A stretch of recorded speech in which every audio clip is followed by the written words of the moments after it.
4 décembre 2025. Nous sommes à quelques heures de la fête de Noël, une fête souvent attribuée aux enfants. À Lomé, les rues s'illuminent aux couleurs traditionnelles de Noël et les familles s'activent pour un meilleur préparatif. Noël approche ainsi à grands pas avec ses promesses de joie, de partage et surtout de chaleur humaine. Mais à quelques mètres de ces lumières, dans les salles de la côte togolaise, une autre réalité s'écrit, celle des enfants de rue, souvent invisibles, oubliés, voire livrés à eux-mêmes.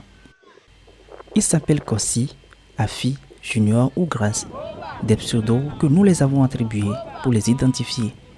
Moyenne d'âge, autour de la vingtaine. Certains ont fui la violence familiale et d'autres chassés.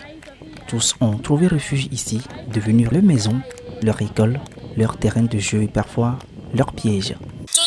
C'est depuis hier nuit que nous avions été chassés de la maison, moi et ma petite sœur, par notre tante, chez qui nous étions après le décès de nos parents. En fait, nous avions accompagné notre grande sœur pour aller vendre à l'occasion d'une foire.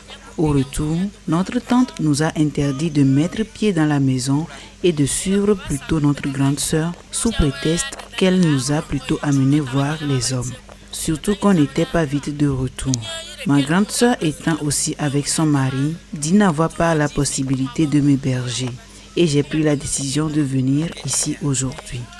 À l'heure où d'autres enfants se préparent à la fête, eux cherchent de quoi manger ou dormir ou encore comment survivre, bien sûr avec les moyens de bord. Pour ces enfants, Noël n'a pas de goût particulier, plutôt c'est un jour comme les autres, ou presque. Franchement, je ne ressens aucun effet d'une quelconque fête puisque je n'ai plus mes parents auprès de qui l'ambiance était plus conviviale.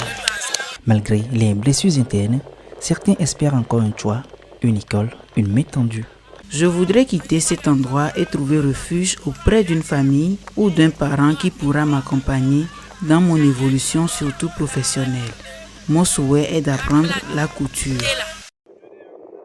Contrairement à ces derniers, d'autres ont pu trouver la providence auprès de certains centres d'accueil parmi lesquels l'ONG Ange. Ici, ils sont plus de milliers d'enfants à trouver refuge, parfois temporaire, le temps de les intégrer officiellement dans leurs familles respectives, bien sûr, pour ceux qui en ont la possibilité. D'ailleurs, l'ambiance du jour en dit long.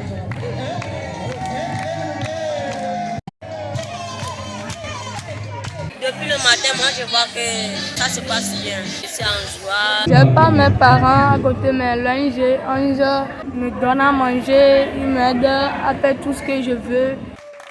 10 000, c'est le minimum d'enfants qui ont bénéficié de l'assistance de cette ONG depuis sa création en 2001, qu'ils viennent du Togo ou d'autres pays.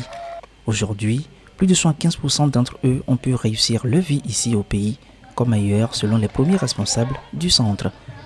Cette vidéo se veut donc être un cri, un appel à constater, à comprendre, à agir, pour que demain, aucun enfant ne puisse passer ces périodes de fête de fin d'année seul et dans la rue.